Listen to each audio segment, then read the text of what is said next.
Today, I have the pleasure of sitting down with a DJ, presenter, model, and all-around vibe.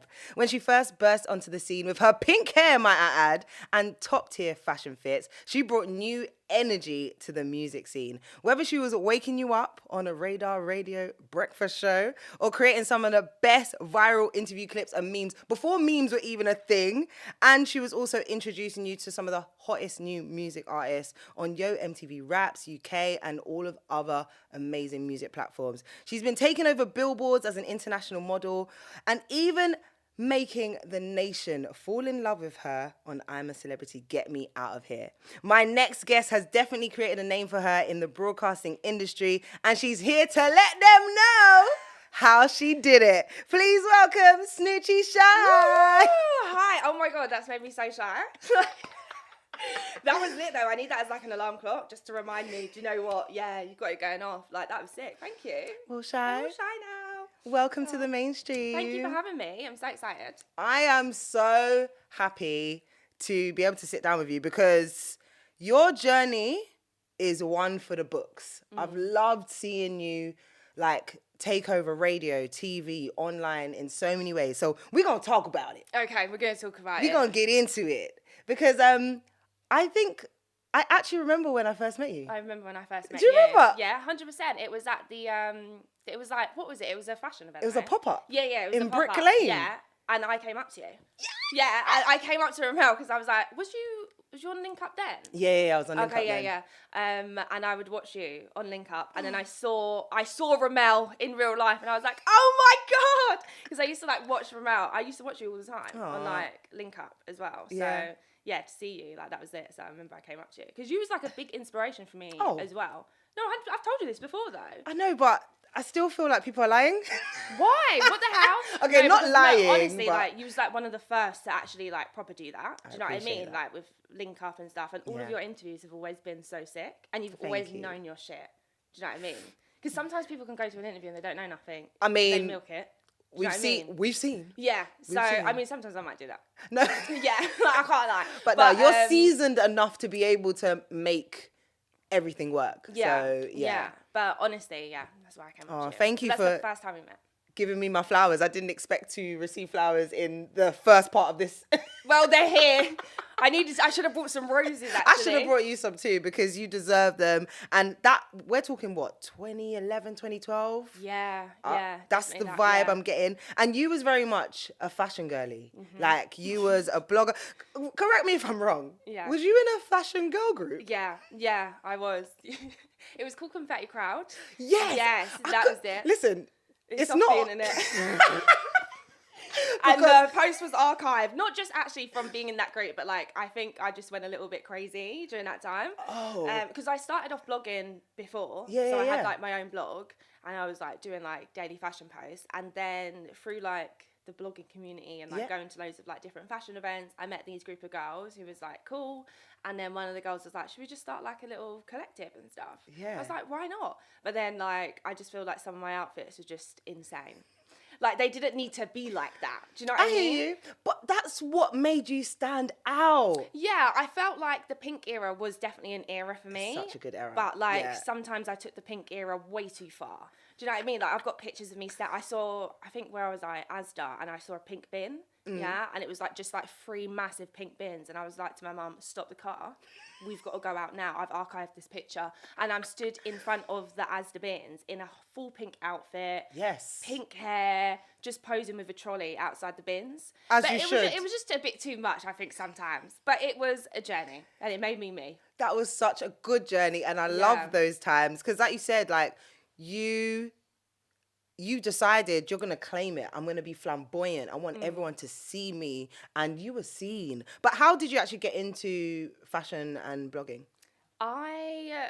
How did I even get into fashion blogging? I can't even remember. I think I just started a blog. I literally started a blog because basically in school times, showing our age here, but do you remember like Pixo and stuff? Yeah. With like the HTML codes? Oh, so I would build the website on Pixo. Blogspot.com.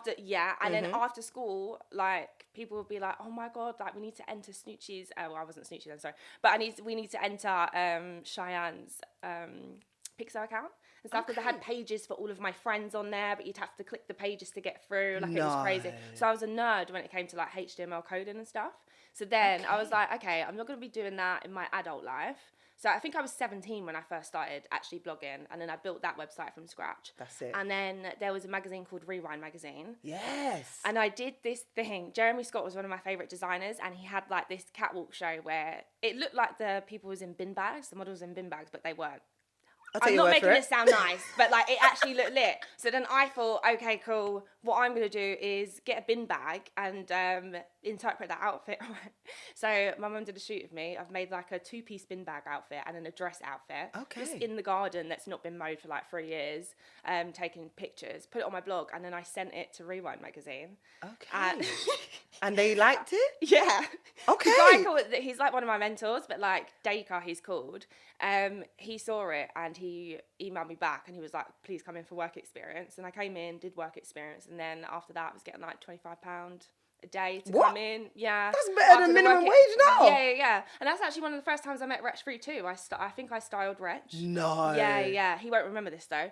But and then that's when I realised I will never ever be a stylist because I can't dress people. So, just absolutely not. So yeah, but I learned a lot from Rewind Magazine. That was like some of the times of my life. I love that. So, okay, you actually started doing fashion, but you also had a photography, communications and media studies. What?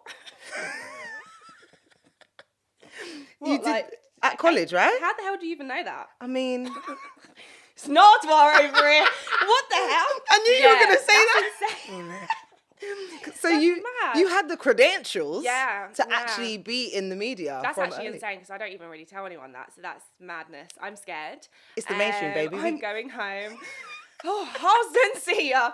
I did a photography A-level. Okay. Did I? Yeah, I did photography A-level and I did media A-level as well. Amazing. Yeah. So you kind of knew you wanted to get into the industry. Yes, and then when I was in sixth form, in second year, that's when I got into Rewind Magazine when I was doing the work experience. Amazing. So I was actually missing a lot of sixth form. Oh. And I had really bad attendance. Oh. And then 2 weeks before my exams, they was like, your attendance is so low, you're not going to sit your exams. What? And I was like, I can't call my mum because my mum will go mad because she'll be like, you've just wasted 2 years and you can't even sit your exams. So I just thought, had to go take myself to a tribunal. What? Yeah, I went to Bromley Tribunal and then, just had a conversation and I was able to sit my exams. You had to fight for your rights to do an exam. They was not going to let me do my exams, but I actually passed with flying colours. Yes, she did. Do you know what I mean? So, yeah, we got some good scores across the board. But that would have been crazy. My mum would have never let it go. That's crazy. Yeah, but stay in school. Yeah, stay in school. Kids. Stay in school. Yeah, but always. So, okay. So then how did we actually make the transition from fashion, styling allegedly, into actually doing what you wanted to do as a presenter? Because I remember you saying to me, I want to do presenting. Mm-hmm. So how did you make those steps? There was an online YouTube channel and it was called Rep Video. Yes, but yeah, I learned so much at Rep Video, but they started off doing fashion content. So they had found me through my fashion content and then was like, oh, hey, we're going to like this, I think it was like New Era Cap store. Can you just come and like, I don't know, just do a piece on it. So I was like, oh yeah, sure, whatever, let's go. Obviously, terrible. And then I was like to them, I really like music as well though. So we set up like this online platform about like the UK grime and rap scene. And I just basically did like a lot of the news and stuff, but made it into spoofs. Yeah. And then one of it was called the Gigs Report. Gigs Report. Yeah. Listen, that was iconic. That one put you on the map because obviously Giggs wasn't around at the time. Yeah, he was on holiday. He was away. So explain the Gigs Report for us. Yeah, so I'm obsessed with Giggs. Like to this point, I still I'm obsessed with him. So like when I like see him at parties and stuff, I'm just like still. So I think he's used to it now though. Yeah. But I've always been obsessed with him. Prime Minister of South London. Obviously I'm from South, and like he was like one of the first rappers that I actually like UK rappers that I properly was like, oh my god, this is lit. This is lit. Like walking the park days and stuff. So I was like, okay, let's just do the Gigs Report. Like go and try and figure out where he is. Obviously, we knew he was away, but just reenact his music videos. Absolutely. So we'd find out all of the locations of the music videos that he had done and just make it look like we was just trying to stalk him and find him. This sounds really weird. Like, I am normal. It was there. Yeah. Content. Yeah, exactly. So that's why I was basically stalking gigs. Yeah. Yeah, in a legal way. In a journalistic, investigative. Not in a baby reindeer way. I hear you. Journalistic, investigative. Yeah, that's the right route. And then when he came back, yes, he had messaged me. He tweeted or DM'd me and said, like, I think he said his mum. I can't remember. I think he said his mum has told him that there's some girl trying to find him, like crazy girl trying to find him. Like, let's link up. Yeah. So I was like, what? I was like, sure. So then he was like, okay, we've got this studio session. Come and, like, let's finish the gigs report. No! Yeah. So I remember, like, gearing up to it. I was so nervous. I can imagine. I was like, oh my God, what the hell? We're actually going to go see gigs? What the hell? And then, yeah, we went to the studio and then we just did the spoof of, like, me breaking into the studio where he was. And then he was, like, recording bars and then he chucked me out, basically. Oh. And that was the end of the gigs report. You did it! Yeah, I did it. But I think it was off the back of that, like, because not a lot of those videos was actually getting a lot of views, but people had seen me from it anyway. Yeah. And I feel like with the gigs report, people knew more about that than the news anyway. So Yeah, I think yeah, when yeah. I actually did link up with gigs, That's so like cool. it did well. So I think I was like, yeah, I want to do more. I think that's what it is. It was such an unusual concept.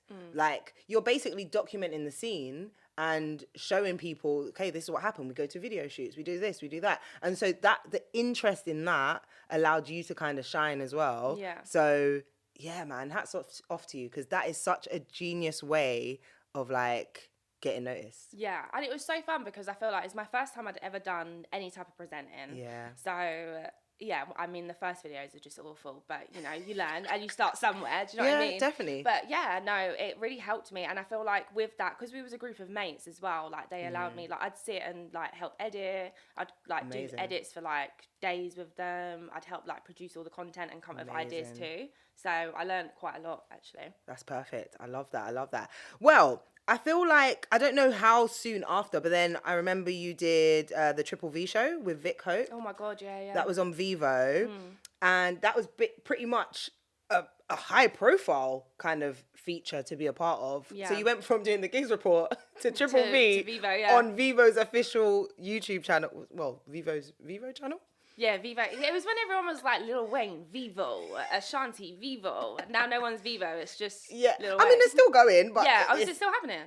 Yeah. Oh, okay. Yeah. I haven't seen much, but I feel like they do like performances. Oh no, yeah, I've seen. It's a bit more performance based I meant like now. you see with artists and stuff, they don't have like Vivo. Oh, their channels, own do they? accounts. Yeah, yes. yeah. It's I not get that what you mean. anymore. Yeah. So that was pretty much a brand collab and brand deal, and you'd gone, like I said, from the gigs report to that. So how was the transition in kind of getting new jobs, new opportunities? Like, was it you? Did you have an agent at this point? No, I didn't have an agent. So that was a production company called Lemonade Money. Oh, and yes. yeah, that was like, what a great production company. Yeah. And the boss of it, he was called James. And I think Poet might have introduced, because I met Poet. Okay. Right, yeah, I know. I met Poet actually whilst I was doing Rep Video. Yes. And I used to like post Poet's, what did he used to do? Poet's Corner. Yeah, on my Facebook all the time. Like, oh my God, I'm obsessed. So like, you take like liking someone's content to the whole new next level. Yeah. You're like, I'm gonna show them love until they see me. And then I saw him at an event. I can't remember what the event was, but I saw him. It was in Camden, and he actually came up to me. Oh, and sick. I was like, what the hell? But I was super shy of him. He was like, you can't even make eye contact. I was like, yeah, no, I'm like really shy. But he had seen a Scorch interview that I did on Rep Video. Amazing. And still to this day, he brings it up. But that's how we started connecting. And then he actually did introduce me to James from Lemonade Money. And then, yeah, Vivo was looking for hosts for a show. I actually don't know how I got that, to be honest, but I think it was down to James from Lemonade. He like pushed me for that. Just to let you know, I watched the videos and I know exactly why you got it. No, you brought so much energy and vibe, and like, again, it was such a new way of reporting what's going on in new music. Yeah. So I think it's not even. I think that's why you got it. Yeah. Like, your energy was out of this world, and your outfits were still as kooky and crazy. Yeah, that is true. Yeah, there were some wild fits on there as well. But it made sense. Yeah, but it was like my first actual like job, really. Really? Yeah, it was my first like presenting paid proper job. I would say Triple V. It was a big deal. Yeah. It definitely was a big deal. Oh yeah, no, I cried when I found out that I got that. I remember I was like, Mama! You're talking about your mum a lot. I'm loving how much she's involved in this. So did she ever kind of like steer you? Because I know she was a music... She was a dancer. A dancer. She was a dancer and then she was a choreographer. Right. So yeah, she's kind of been in that industry. But when I was younger, I was very shy, so I didn't really like speak at all. Are you serious? Yeah. Like I'm still quite shy now, but like younger days, like...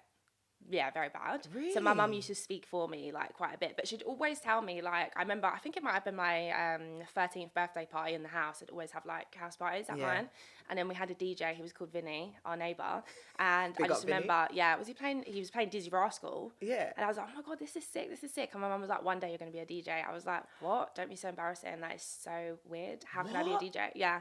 She told me that you'd be a DJ, you'd be a presenter, and you'd be a model. What? Yeah, no. Weird as hell. So weird because I'm like 13 and I don't speak. So yeah, like. So what do you think made your mum say that? Like, let's go deep. Like, has she always kind of spoken these things into your life and directed you with it, or is it just something she had a feeling about? I think she might be a psychic witch. Yeah, I actually don't know, but she has always like given me advice. She's always like been there for me if things like go bad or if things are good, and she's always like been a person that I can call like if things are happening. But I have no idea how she knew that, because at that age, amazing. I was not even, like, I didn't even think DJ was cool at 13. Fair enough. Fair enough. Like, for girls, because I didn't know any girls at DJ, and I'm 13, do you know what I mean? So, I was just like, no, like, how can I be a DJ? Like, that's just so weird. Like, but, I'm going to need you to give me a follow-up, because I need you to ask your mum why she said that. Yeah, that's true, actually. Because that's so... She spoke life into your whole career. Yeah. That's amazing. I know, it's mad, isn't it? Because most parents are like, make sure... Well, I know your mum... Well, I had to do my A-levels. Fair. And she is white as well. But I feel like that's not the usual thing parents are asking or suggesting that their kids do. It's usually like more academic. And she's like, no, if you're liking this, go be free and enjoy... But my thing is, I didn't even like any of that. I hadn't even ever showed interest in it. But I think because she came from like a musical background and like that kind of industry, she wouldn't have minded if I went into a different field, because dancing was never going to be my story. No, I tried that. That's fine. That's fine. I tried to audition for the Brit School now. Yeah. Oh, mate, so did I. Oh, did they say no to you as well? Yeah. High five to that. Come on. Yeah, man. But look at us now. What did you audition for? Like, what was the... My problem is I went in with musical theatre. Oh, see, I went in with dance. Yeah, you were mad. Yeah, I really fucked up. Like, because why did I get there and they was making me do contemporary dance? I said, what? I'd never done that before in my life. They're like, be a tree. Yeah, I knew I didn't get that. They made us try and do Fame, I wanna live. So we had to sing, dance, and act. Apparently, I was pretty good at the singing. Yeah. I said, me. The dancing bit, I sat down. Oh, really? I said, this isn't for me. Oh, man. These people were doing backflips in an audition. What? Okay, yeah. I said, everybody needs to sit down. Backflips is absolutely insane, you know? Like, do you know how crazy it is to do a backflip? People just do it for banter. I was so embarrassed that I thought I could do it. Yeah. No, I feel like I was so deluded that I felt like I could go in and do, like, contemporary dance. And I've never done it before in my life. I feel like we were under the impression that dance was just vibes.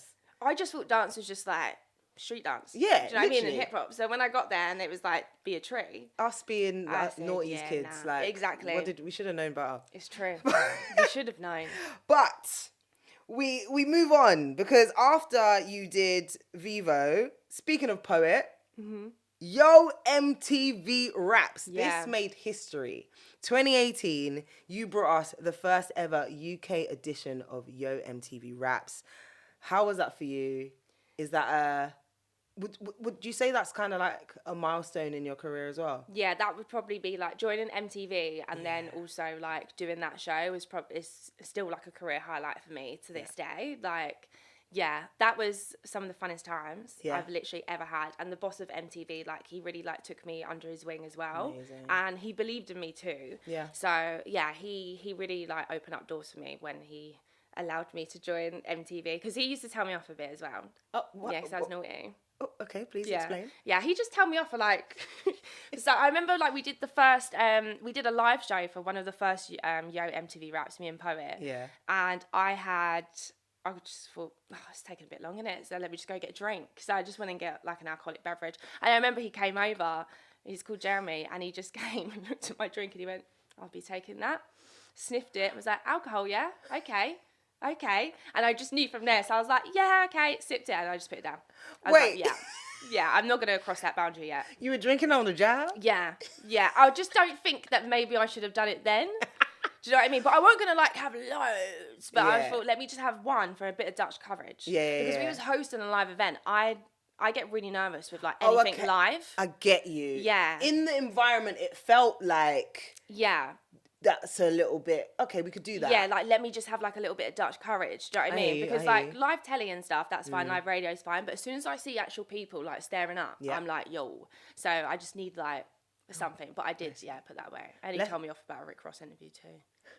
Lessons were learned. It's true, lessons were learned. And you're still here. Yeah, and he still kept me employed. So there we go. What? Yeah, and I know he loves me. So he's a real one. And I love him. Yeah, he is. He definitely taught me a lot, and he taught me a lot about obedience as well, to be honest. Yeah. Do you know, I feel like the important part of this as well is it's so good to have people in senior roles that have your back. Yeah. So he could have been like, nah, she's out. But he said, nah, let's have a word. And we'll have a private word with you. Because he could have embarrassed you. Yeah. He said, I'm going to have a private word. We don't do that round here. Yeah, no, literally. But I liked it because he made it as a laugh. Like, he wasn't like, oh my God, what the hell? Like, he was actually like one of my favourite bosses, to be fair. So, I love that. Yeah, he's cool. That's good. Would you say that show or even the Triple V show opened doors for you? I'd definitely say like joining MTV opened doors for me. Triple V did as well because then I went to Represent Radio. Oh, amazing. Yeah, so that's when I kind of learned like the basics of radio and stuff. And I was writing everything down to read word for word. Oh, your links? Yeah. Oh, no shame in it. Yeah. Listen, that's how I first started. I was, even up until I left radio, I was still writing links. Yeah. Because sometimes you just need to make sure. Like this, I think there's a lot of people that throw shade at it, like, oh, what, you have to write your links. But I can talk. Yeah. If I don't know my beginning, middle, and end, we gonna talk. Yeah. So I get it. Well done. I think for me, it was just that, like, when I was reading it, I was reading it. Like, it didn't sound natural. Like, I'm reading it. Do you know what I mean? But then I went to bullet points. Good. And then that kind of, like, made it a bit easier, I think, for me. So, yeah. Triple V, that got me Represent, which was cool. Amazing. And then MTV, I feel like that opened a lot of doors. And then my boss of MTV got me my agent as well. No way. Yeah. Was it a recommendation? He had known her for years. So he was like, oh, like, we've got this new girl at MTV, like, maybe have a meet up and see how it goes and stuff. So, yeah. Love that. So that was cool. You put in a little nudge. You haven't had to... Did you ever try and find an agent, or was you... Yeah, I actually asked them before. Oh. Yeah, but I wasn't ready yet anyway, so... Why do you think you weren't ready? Just because, like, I was very new. I'd always wanted to sign to Money as well, but I had emailed, like, other agents and stuff, but, yeah, I didn't really hear back. So when I first got an agent, I was with Premier Models. I was in the modelling agency. Yeah. And then that guy, like, was looking after me under special bookings and stuff, and then he also helped me get money too. So it was Jeremy and then the guy from Premier. Amazing. Yeah. Amazing. I love that. Well, it's definitely, the stars are aligning. Everything that your mum put on you. Yeah, with her psychic self. was happening, and you were definitely creating a buzz at that time. So let's talk about Radar Radio. Yeah. R.I.P. Rest in peace, man. Voldemort FM. That's what I call it. What a journey. Why'd you call it that? Because, you know, like, I feel like when you talk about Radar, it's like, oh, because of how it all ended. Yeah, do you know what I mean? Yeah. So, yeah, that's why I say Voldemort. Fair enough. I get that. But this was an amazing place for you to kind of grow, one, as a radio presenter, but also online. Your online buzz was top tier, because like some of the standout interviews were like obviously Michael Dapper, like to this day, his what's the word? Scintillating. Still no clue. Do you know what I mean? Like, what? Random. That is the most viral moment, and I think it played a lot in his career as well. Just your back and forth with him was amazing. So what was your intention for that breakfast show? Because I feel like, from what I know of Radar at the time, there were no rules. Yeah, there was definitely no rules. I mean, the slogan was tune in or fuck off. So, like, I was like, oh my God, this is right up my street. I love it. So I left Represent, and then I went to Radar. My idea with the show was that, look, drill music is popular music, especially in, like, 2017 times. I think it was 2017, 2018, I can't remember. No, 2017. Yeah. That was, like... You know, they say pop music is like Katy Perry, but it's just popular music. Do you know what I mean? And that's what drill was. And I felt like there was always, like, so many articles about drill artists, about, like, you know, how they're scary and things and all of these other situations. So I was like, okay, I want to get them on and show people, like, they're actually not scary. Yeah. Like, they actually have a personality. They're fun. They can have a laugh. And they're actually normal people. Yeah. And that was my aim with the show, to be fair. Yeah, I remember the first time I saw K-Trap and he was in a ballet as well.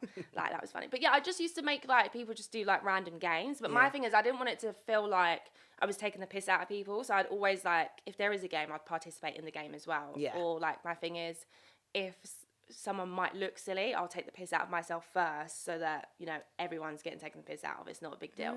But, yeah, no, that was my aim with it. And, yeah, I remember I did a CBiz one. And I think my CBiz one did well as well. I got him to, like, rate some of my old school confetti crowd shoes. No way. Yeah, and he was just like, the fuck is this? Like, what are these? But yeah, no, it was super fun. I would even say that Radar for me was, like, a big milestone in my career. Because, 100%. Yeah, like, a lot came from that too. I think I actually got MTV off the back of Michael Dapper interview, actually. Oh, yeah. Yeah, So Radar was before MTV. Yeah, yeah. Wow. Yeah. Yeah, you was working. You was working. But yeah, no, Radar was fun. I mean, well, like we said, RIP, unfortunately, it got suspended, taken off air. Like, was you worried? Did you panic? Was you like, what now? How did it affect you? To be honest, like, when we was there, because I did breakfast, like, I was always in the building. So the owner wasn't even in the country. Oh. I don't know if he left the country when that came out or like he was already out. I don't know. Yeah. I actually don't know. But I just remember, like, it's just a group of kids, like, just sitting there, like, what do we do, basically? Because like, we had no communication, so we didn't know. But for me, I just stood down from the show. I think a lot of people obviously stood down. Yeah. But I feel like because it was the breakfast show as well, like, a lot of people was just like, oh, what's Snoochie going to do? What's Snoochie going to do? And I was like, yeah, I'll leave. Like, it is what it is. I think if the owner wasn't even here to say anything, because like, he didn't put out a statement, or didn't, you know what I mean? Like, yeah, see ya. What can you do? Yeah. Yeah, literally. Well, I mean, you always had a plan. Because around those times, you was already doing some depping work at BBC Radio 1 Extra. Yeah. So, again... it was meant to be, because not long after, you was able to secure your very own show on BBC Radio 1 Extra. So, was this something you had always been working towards anyway, like leaving Radar to go to 1 Extra, or was it just the timing worked out? Do you know what's mad? I said this the other day. I can't remember who I said it to. It might have been Poet. I can't remember. I think it was Poet. But basically, like... before all that stuff happened with Radar, like, I loved Radar and I was very loyal to Radar and like, you know, like, I felt like Radar gave me so much that actually when I was doing, because I did the residency on 1 Extra with Kenny, Jeremiah and Melody Kane. Yes, I remember, yeah. And I actually don't know that if Radar was still happening, if 1 Extra gave me a show, and obviously I love 1 Extra, I've always wanted to be on 1 Extra, I don't know if I would have left Radar. Wow. Yeah, I don't know. Even though it would have been, like, paid, you know what I mean? Like, yeah. Oh, you were loyal, girl. Yeah. But I just enjoyed my time there so much. And I was learning so much as well. Like, I learned how to DJ at Radar too. So, like, I don't know if I would have left. Like, it's mad. Wow. I don't know if that timing for me it might have been too quick. Because I'd only done Radar for, like, a year. I mean, but you was on every day. Yeah. So, you got your radio air miles very quickly and... You had full-on training. Yeah. So you were ready. Yeah. But I don't know if I was ready to leave Radar. Fair. Because it was very, like... fair. Tune in or fuck off. Like, just do you know what I mean? Like, just do whatever. Like, is what it is. Oh, so are you saying it's the rules? It's not even the rules, because the show I got, there's no rules on my show on 1 Extra. Good point. No, but when you first started... Oh, with the depping and stuff. Yeah. Because that's a lot of things. People don't always understand the move from pirate... community, online Yeah. to national broadcast. Yeah. The BBC. I know. We cannot forget that this is the British No, broadcasting. sometimes I do actually forget that it's corporation. actually like BBC is actually like it's the BBC. It's like what the hell? Internationally known. Yeah, it's mad. So how was the transition for you from Radar? Do you know what? The transition was actually better than I thought it would be. Okay. Because even with Yo MTV Raps, it's still kind of like, it's not like very strict with the rules and like the language that you can use and how you interview people. Yeah. So I think One Extra was probably one of the first jobs that I've done, like Dep and Daytime, where it was quite like, don't you dare swear. Do you know what I mean? Like, don't you dare. And that was always my thing, like going in there, like, do not say shit or anything like that. And I was like, I'm not going to. But even like depping, I learned quite a lot. But I was still depping. I was depping on One Extra whilst I was at Radar. Yeah. But yeah, I meant in terms of like having an actual show, would I have left? I don't actually know. Wow. But well, it was decided for you. Yeah, it was. And I'm so glad. Maybe that's why, I mean, not saying that Yeah. it happened because of that, because obviously a lot of people were not in good positions, like producers had to find new jobs, yeah. so it wasn't a great situation, but amazingly it worked out for you, which has been great. So let's talk about Monday Madness. Yeah. Because you originally had a 4-day-a-week show, but now you've changed to one night. Yeah. What's the big changes? Was there a reason for that as well? Do you know what? I did 4 nights a week, 11 p.m. till 1 a.m. for 4 years. Was it 4 years? Yeah. Well, it was just nearly 4 years, I'm pretty sure. Maybe like 3.5, nearly 4 years. But I think that it just ended up it's like breakfast in reverse. Yeah. Because the sleeping pattern is mash up. And then also working throughout the day. So you'd be filming and hosting, DJing. And I'd end up working 20-hour days. Yeah. And then what ended up happening is I was missing like quite a few shows as well. And BBC was actually really good with that. Like they'd like help me and just be like, that's fine, you can pre-record or we can get cover. So they was actually really good with it. But it just became like, it was just too long. Yeah. Yeah, it was long. But I had the best time doing 4 nights a week though. Yeah. Yeah. And I actually have to ask, like, because you say that your show actually kind of has no rules now as well. But like, was your show one of the first to kind of introduce a watershed? Well, they had, before I joined, they had Charlie Sloth and he went to the 8th. So he did, not the 8th, he did his show called the 8th. Right. So it was quite like, I'm not sure if they was able to swear or anything. Because what's your rules now? Can you swear? Yeah, but I don't really swear. Yeah, that's what I was thinking, because I don't really hear you swear. I don't really swear on the radio, to be fair. But I've sworn like once and I got really in trouble, but I said cunt. Oh, God. Snoochie. But it was in context. I was like, oh yeah, because we was talking about GCSEs and I was like, yeah, like I actually got a C for maths, but my mum said that was C for cunt. And then as soon as I said it, I was like, oh my God, because there are, okay, the rule is let's not say the C word and let's not mention guns.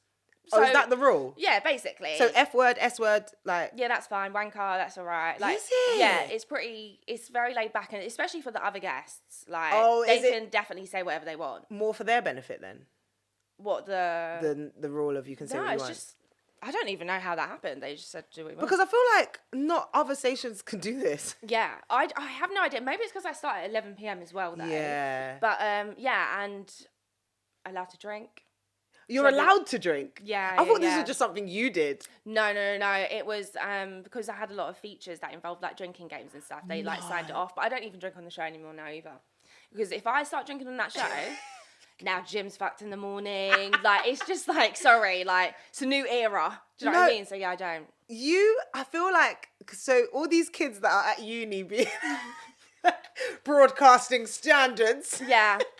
You're like, nah. But I think it was important for me after leaving Radar and coming from like, you know, where I came from. I wanted it to still have my type of presence on the show. Of course.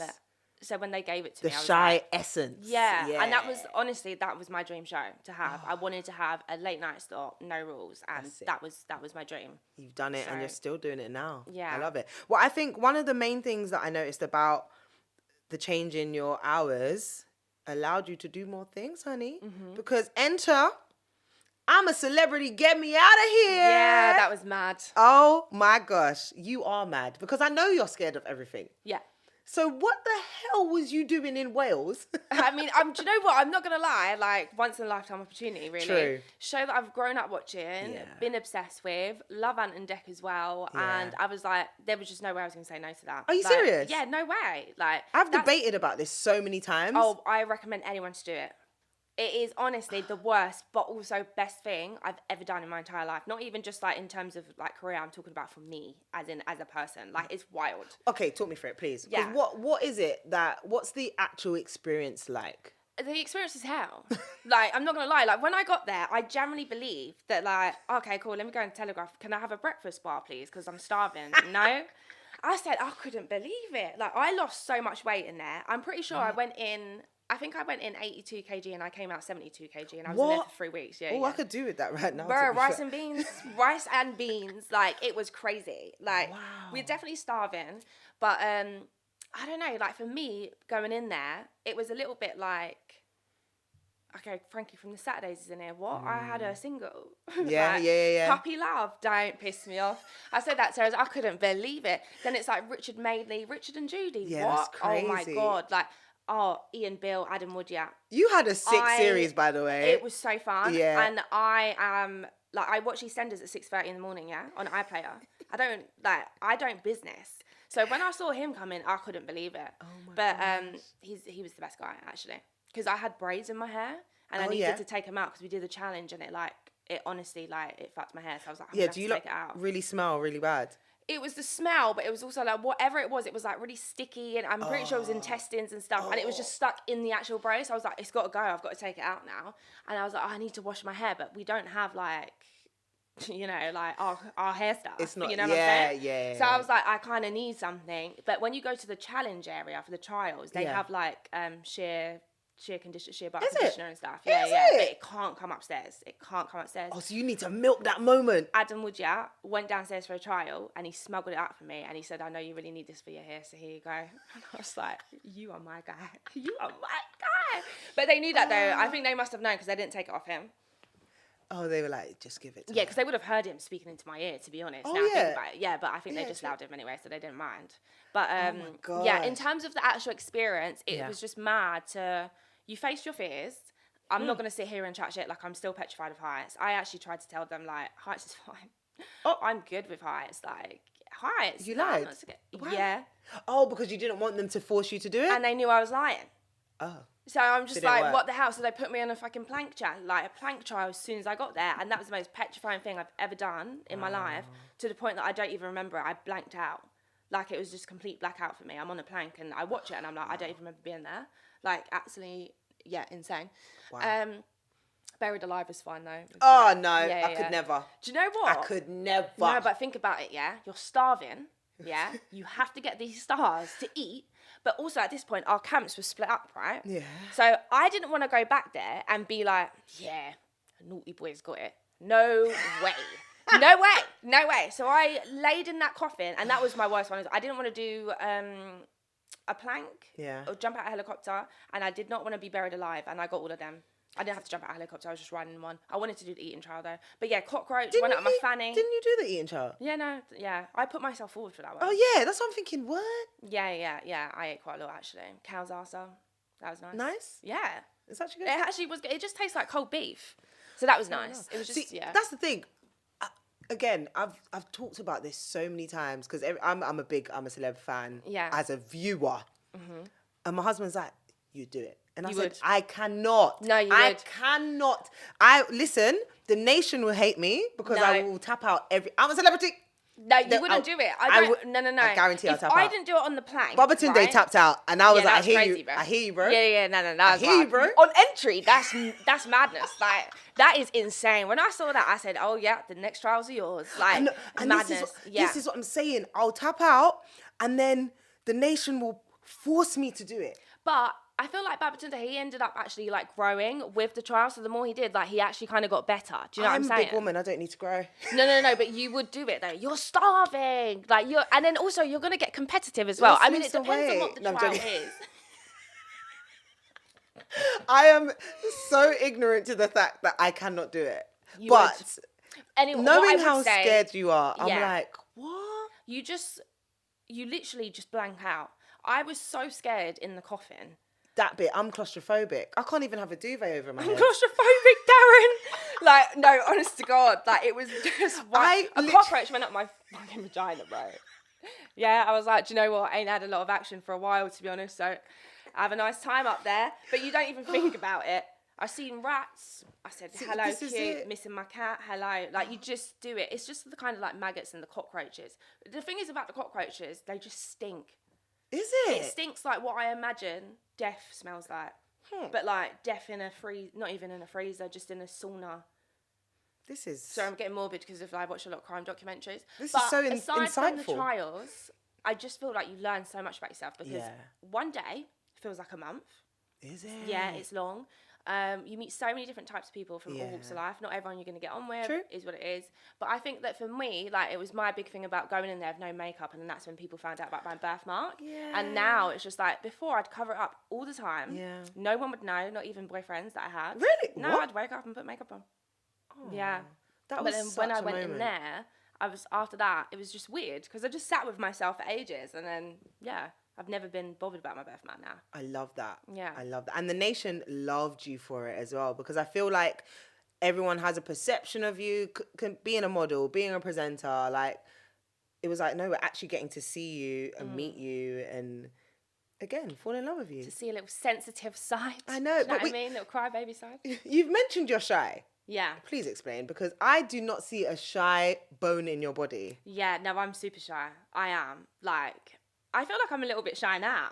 Oh. Yeah, I don't know. Like, I'm just like, I've always been shy. Yeah. But I think that sometimes I've learned as I've grown up, do you know what I mean, to get myself out of it. But I think when I first started in the industry, like, I'd interview people, right, for something, and then the next time I see them, I wouldn't even say anything to them because I'd just be like, oh my God. I'm a bit like that, though. What if they think I'm annoying? Don't do that. But I'm an overthinker as well. Yeah. But I don't think that's always shyness. It's just you are very aware. Like, I mean, if you are shy, you're very good at hiding it and covering it up. So for anyone else that might be like, you know, I'm sure there's loads of people listening and watching being like, how can you say you're shy? I'm really shy. How do you overcome it? I feel like for me, when it comes to like presenting, for instance, one of the best pieces of advice I ever got was just talking to the mic like it's your best mate. And that's just what, when I see a microphone or something like, or a camera or whatever, I just look at it like, oh, there you go, that's my mate or something. Yeah. And then I kind of overcome it that way. Yeah. But I've definitely like got so much more better at it. But before, I would never know. I was super shy. Like, like before it was, some people would think I'm rude. Like when I first met Poet, for instance, he thought I was rude. He actually had a conversation with me about it. And it was going on for a while. It wasn't that like after the first meeting, I was cool with him. Yeah. Like he would literally say to me, you literally don't give eye contact. Like I can't tell if like, oh wow. Like but I wasn't being rude. I was just really shy. Yeah. Yeah, dealing with it. Yeah, we spoke about that the other day because we had a drunken night out. Oh, I saw it. It looked fun, actually. Yeah, it was insane. It was actually insane. But to overcome shyness, I literally just think like, I think with shyness, sometimes you think that things that you're going to say can be annoying, or also you just like, I don't know, you just feel a bit anxious about like speaking or saying the wrong thing. I think sometimes that's where shyness stems from. So I just think, don't overthink it. And just pretend everyone's your best mate. I love that. And then we're good. I love that. Well, I mean, like I said, we would never know because you have been absolutely dominating some of my favourite TV shows. I don't know about anybody else, but my favourite shows, Celebrity Gogglebox, you've done The Weakest Link, The Wheel, Don't Hate the Players, Celebability. You've done so many different spin-off shows, but one thing that absolutely was like, for me, really good to see you do was Hire Me, The Search for a Dream Job. Now, this was your BBC debut. Yeah. Broadcaster, hosting a series. How was it? What did you learn about the industry when you got into it? Tell me. I learned how long TV shoots take. I thought that was going to be it. That will do it. Like, that was crazy. But I had it's the first show that I'd ever, like, fronted myself, like, a broadcaster. So to do it for BBC was actually really, really sick. Yeah. But, like, the days were super long. Yeah. But, like, the show that it was, when I went for the audition, I was just like, it was a screen test. I was like, no, I'm not getting it. Really? Yeah. I didn't think, no, because we was on a rooftop and I can't even remember what I was saying. But then sometimes, again, like... You black out. Yeah, so don't know what happened. And I remember I left and I was like, oh, God, yeah. But yeah, no, I ended up getting it, which is nice. But it was so fun because it was like, you get on like these young kids that want to have a foot in the industry. Yeah. So we did like so many different industries. Like there was football coaching, radio production. Yeah. There was a few others as well. I can't really remember off the top of my Yeah, head. there was a few. Yeah, I think there was 6. But like, yeah, the kids would come in and then like they'd meet the judges for that specific like industry or like mentors. And then like at the end of it, someone like lands an internship, which can then lead to a job as well. Mm-hmm. So it was super cool. And like some of them, like I still speak to like now. That's it. Yeah. And one of the girls, she's like, I think she won the radio production one, but yeah, like she's like, doing so much stuff now, like she's amazing. Not because of that show, obviously, but like she was like she's amazing anyway. So yeah, you were there to see it happen. So that's amazing. I love that. I think it's just so incredible to see you do so many things, and you've overcome, like you said, being shy, navigating the industry, taking on new challenges. One thing I think a lot of people don't always understand is that you have to be like multi-hyphenated. You have to be able to move between different jobs, and especially doing modeling. Like, I mean, you've modeled for so many massive brands: Uggs, Nike, Adidas, Dr. Martens, Warehouse, Vans. You was the face of Hood Rich women's streetwear. How have you been able to kind of like navigate all of these different kind of jobs, roles, and how do you make time for yourself? I think that I get bored quite easily, so I like. So I like doing That's different your reason things. why you work. No, I like doing different things because I get bored. So it's just like I feel like if I do the same thing like all the time, also I feel like I don't learn as well. Okay. So I don't mind doing loads of different things because also my mind can't concentrate on one thing as well. Like it's in different places. What's next? So I don't really mind. No, I don't care about what's next anymore. Oh, is it? I used to, but I don't think like that anymore. Oh, that's such a good way to think. Yeah, because I feel like if you're always thinking about what's next, then you're not enjoying the moment and you're not enjoying the journey. So what's next has left my vocabulary. Message. Don't care. I just think about like, okay, these are things that I actually want to do. So let's go there. But I'm not like, I feel like what's next can come with so many like negative feelings. Yeah, absolutely. And a lot of pressure as well. Like you put pressure on yourself. So I think, just enjoy the moment. You know when you go to an event and people are like, what are you working on? Oh, I hate it. Oh, I absolutely hate it. I'm working on going home to bed. I literally just say nothing. I'm just sat in my house waiting to go see my dog. Like, what? Like, I'm doing nothing. Like, I'd rather someone just be like, oh, hey, how are you? Or something like that. Do you know what I mean? Because then I feel like the conversation isn't really genuine. Yeah. They're just trying to see what you're and doing. do you know what? Maybe I'm not doing anything. Absolutely. Maybe I'm just crying in my bed. And that Who is fine. knows? Do you know what I mean? Fine. So yeah, like, I don't know.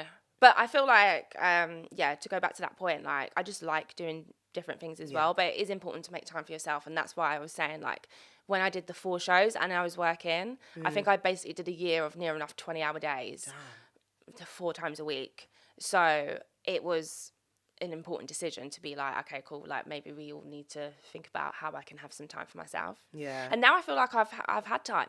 Do you know what I mean? Like, but then sometimes it's difficult to transition from doing 20-hour days and then like not. Yeah. Do you know what I mean? But I don't mind. I'm sleeping. So.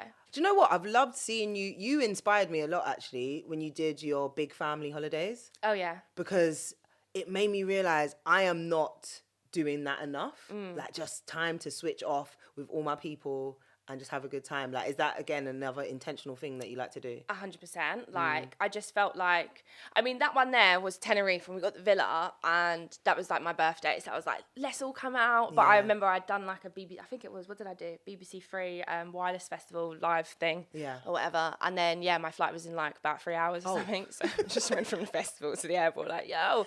But I just think like spending time with loved ones is so important, because before I would never do that. But now I'm like, do you know what? There's actually more to life than just literally working. Obviously, I know everyone has like bills to pay and stuff like that, but like, it's important that you make time for yourself and spend time with people that love you and know you as well.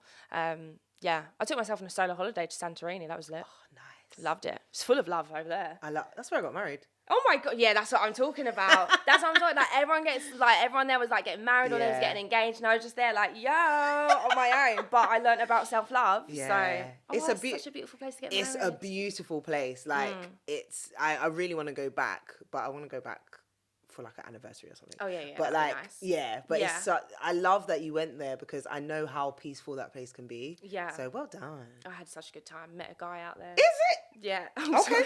That's okay, that's for the mainstream extra. Yeah, we're extra here. No, I didn't sleep with him, I think. So he didn't see my vagina.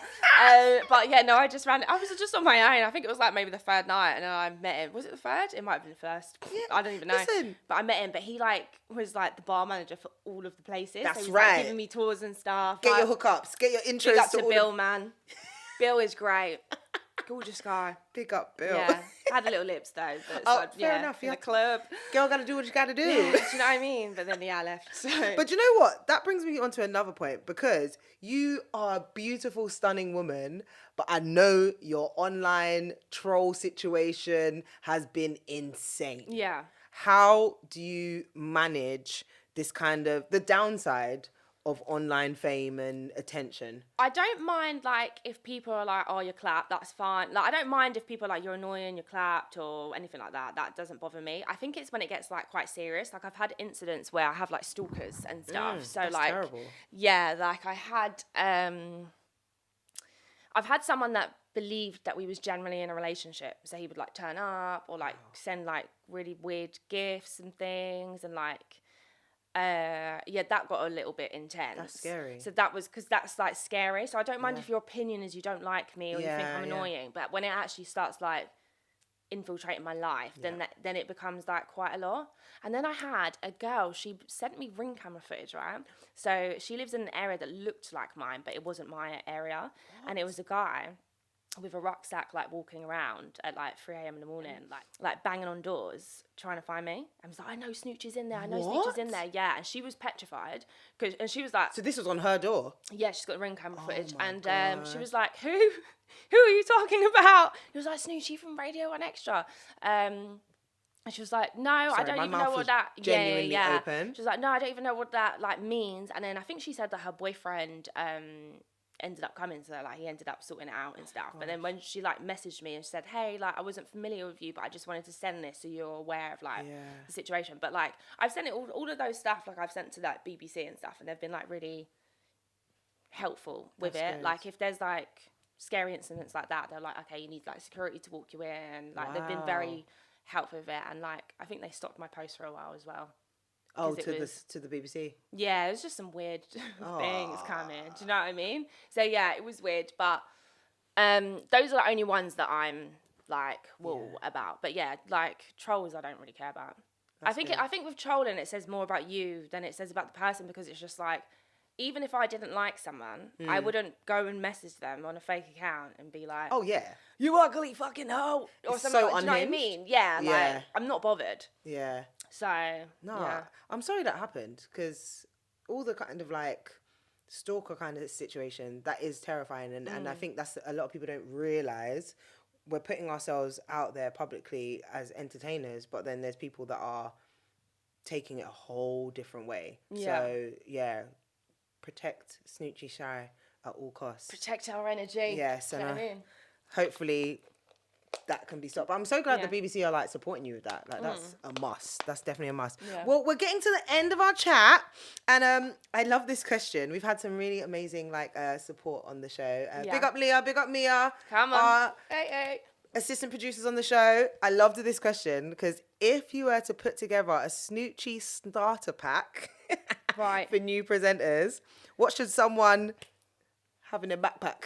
What should they know before they get into the industry? What should they know? I thought we was going to talk about like items. I was going to say. I mean, you can have items if you want. Let's have some lip gloss with us. Do you know what I mean? Keep the lips hydrated. I mean, so are we talking about like advice, or what do they actually need in their backpack? Well, we're going to get the top tips in a minute, but this is like, what do you wish you knew about the industry before you got into it, and how can you prepare yourself? I wish that I didn't really care about what other people thought. Yeah. Because I think that hindered me at the beginning, because, not trolls, sorry, but like, well, just anyone really. I would always think, oh, if I do this or if I start this, like, what's someone else going to think about me? When actually, who cares? Like, actually, nobody cares because they're actually focused on their own life. So it's just like, focus on yours because you've only got one life. Yeah. So just start that thing, I think, is the main thing that I wish I knew because I was an overthinker. So not everyone's an overthinker, but yeah, like, that's my main thing that I wish I knew. Just to not care about anyone else's opinions. And let's do the starter pack. What's in your backpack, girl? Oh, USB. Love that. All time for DJing. VIP. What? VIP. It's you spray it into the toilet 3 times before you do a shit. So send me a link, please. I've never heard of this. I've got so many. You spray it into the toilet 3 times before you do a poo, and then when you do a poo, no one can smell it. Because I'm like a believer. Genius. I go anywhere. I honestly don't care. Oh yeah, so you need VIP then. Well, it depends on like dietary and what you're eating and stuff. But I eat a lot of veg. So yeah, and eggs. I have 5 eggs a day. So. I eat eggs as well. So USB, lip gloss, VIP, a bit of perfume, why not? If we're just talking normal, and then, because it's not like you're going to be rolling with a mic. Well, actually you can, because you go out on the streets, do some like, if you actually wanted to start, have those mics and like go out and do the vox pops, interview people, get people's opinions on like a topic that's trending or something. Love it. With your phone. Have a little Amazon Live, or you can get it off TikTok Shop. Yes. There we go. And a little digicam. Love digicam. This is a great starter pack. I think it's actually pretty lit, yeah. I love that. Yeah. I need to, okay. I'm not even starting and I want this backpack. You know, slip. Well, Shy, we have come to the end of the mainstream podcast episode review. But of course, we need your top 5 tips to make it in the industry. So, are you ready? Yes. Over to you. Tip number 1. All right. Tip number 1, off of the back of the other one, start and don't care about what people think. Tip number 2, be yourself. Yeah, don't. It's good to, find inspiration in people, but always like maintain that you're being yourself as well. Yeah. 3, don't let no's actually stop you. So when you do start, you're going to get given a lot of no's by agents, by producers, by directors. They are going to say no, but don't let that stop you from still chasing your dreams. Absolutely. Because I've had so many no's.